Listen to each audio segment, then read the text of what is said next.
point, I'm not a terrorist. Convicted 2007 JFK terror suspect Guyanese Abdul Nur. Exclusive interview. They dropped the 5 counts of terrorism. They dropped that. And they institute a new charge of material support.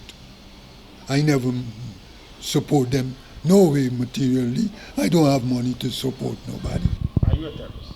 No, Guyana don't have terrorists. Guyana, it is impossible. Guyana is so small, struggling to uplift the Islamic standard in the country, and Guyana don't have terrorists. Terrorists is people who do other things, like killing people wrongfully and all them things. And in Guyana, the Muslims don't believe in terrorism. Abdul Nur is one of 3 Guyanese convicted in the JFK terror plot in the United States back in 2007. He completed his 15-year sentence last year and is now back on home soil. He's maintaining his innocence of the terrorist plot, as he dismissed the notion that he's a terrorist. I had no knowledge of no plot, of no terrorism. I never discussed nothing about no plot, about the JFK plot.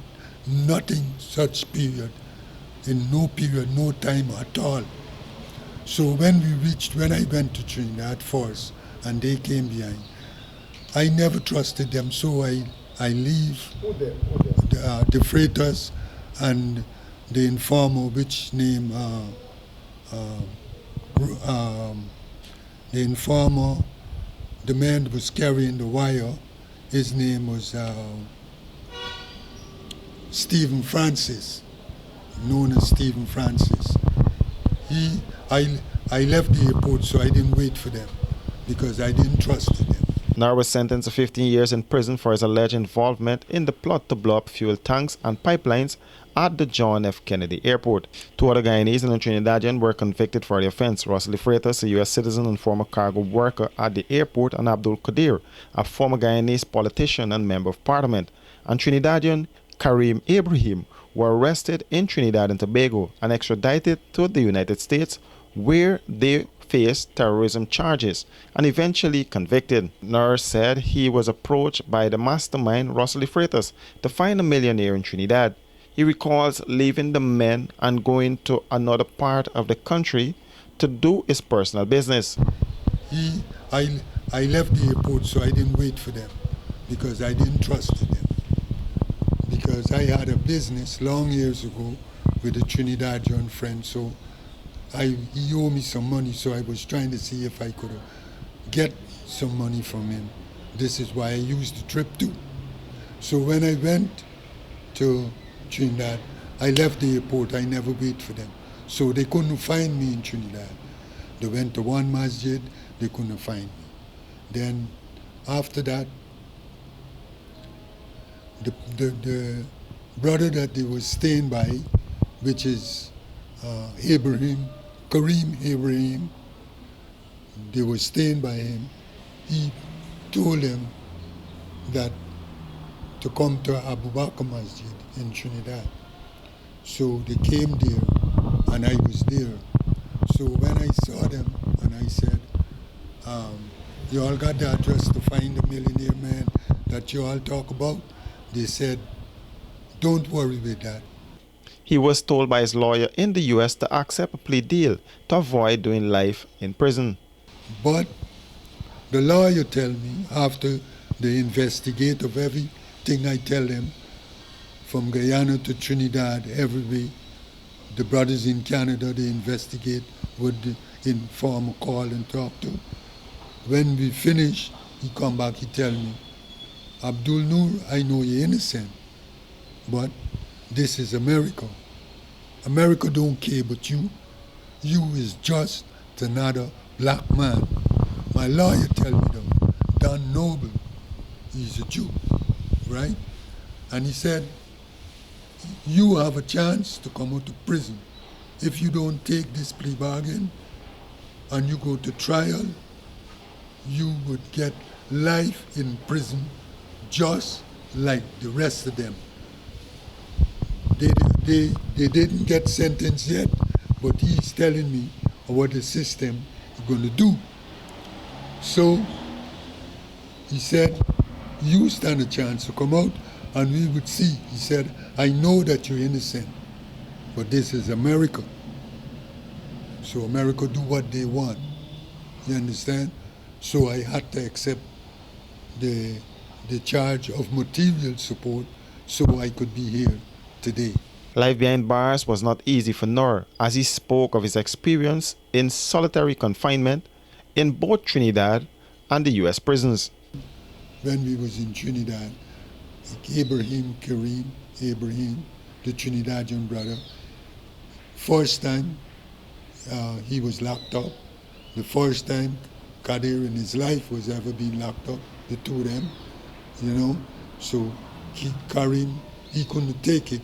He tried to kill himself in Trinidad, you know, tried to throw himself off of the bunk, bust up his head, and they sent him to what they call St. Anne's, the madhouse. And after they decide to send us to America, they're going to take him out from the madhouse. You're supposed to ship out a man who's insane to go and try stand trial. But they put us on the plane and ship us. And when they was extraditing us, they stripped us naked, put on a tin paper suit on us, put a black hood over her head, and cover her ears, and with a thing of like an earphone over her head, you can't even see, a mask over your face. This is the way how they extradite us to the United States. Nur, a practicing Muslim, said he's grateful as Allah has been merciful to him and he's happy to be back home. Shh, it's your new secret. The all-in-one weapon for perfecting imperfections and capturing flawless skin. A lot of brands forget women of color or just don't understand that we come in all shades. From caramel to ebony, there's such a range. Iman Cosmetics is for every woman and features a line of skincare products and cosmetics including 16 foundation shades, powder, concealer, lipstick, blush, eyeshadow, highlighter, and BB cream. Visit us at Lot 75 Swamp Section, Rosal Town. That's behind the market. Or call 337-4422 or 688-9249. Shh.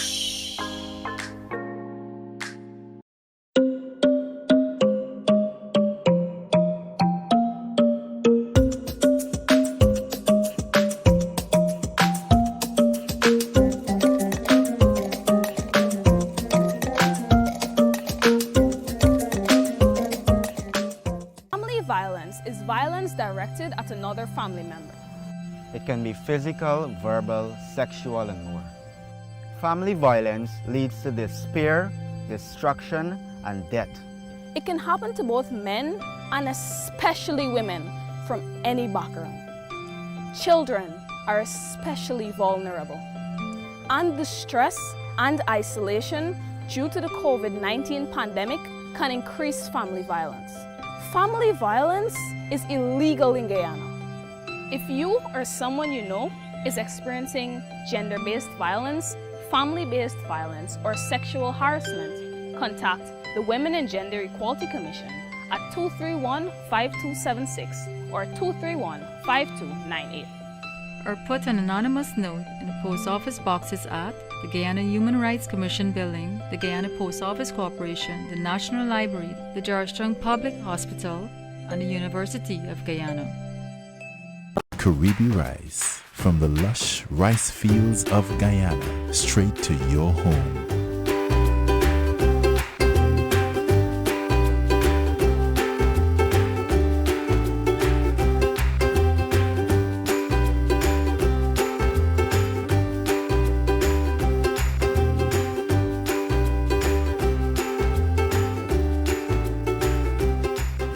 Caribbean rice, our people, our rice. Family members of Victor Samaru, the man killed in the Lusignan prison by another inmate, are seeking answers from the authorities. The 40-year-old man of Gordon Street, Kitty, was on in man for trafficking in cannabis when he met his demise last Thursday. There are reports that the suspect who dealt Samaru the fatal blow is on remand for the murder of destitute Mark Benjamin, which took place at the corners of Camp and Rob Streets days ago. Speaking with this newscast, Samaru's uncle said the family is finding it difficult to come to terms with his death. Because I just can't understand how the state can allow a man who is a madman in a cell with normal people.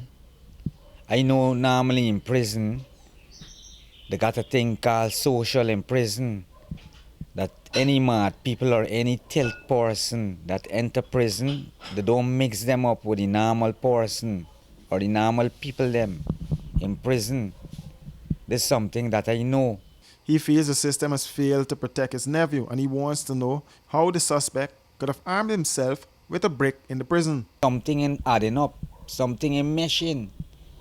You understand me? Apparently, like, I don't really know how this man get this big brick. A big brick. If a phone, what is a cheapie like this is, a cheapie can't beat the system. I don't know how a madman can beat the system with a big brick. A big brick, a huge brick. In a release from the Guyana Prison Service, it states that on February 4th, 2021, around 21 hours 5, an alarm was raised by prisoners housed in Unit 1 at the Louisiana Prison Quarantine Section. The officers on duty responded, and it was reported that remanded prisoner Victor Samaru was hit to the head with a piece of brick wrapped in a towel by fellow remanded inmate. Samaru was asleep at the time of the incident. According to the release, Samaru was immediately taken out of the unit and escorted to the prison infirmary, where he was seen by the medical personnel on duty and given the necessary medical attention. He was later transferred to the Georgetown Public Hospital for further medical treatment and was seen and examined by a doctor on duty. On February 5th, around 10:30 hours, Samaru died while he was still receiving medical attention at the Georgetown Public Hospital. Samaru was housed in Unit 1 along with 3 other prisoners, including the accused. Samaru was married and a father of 2. The police are currently investigating the matter.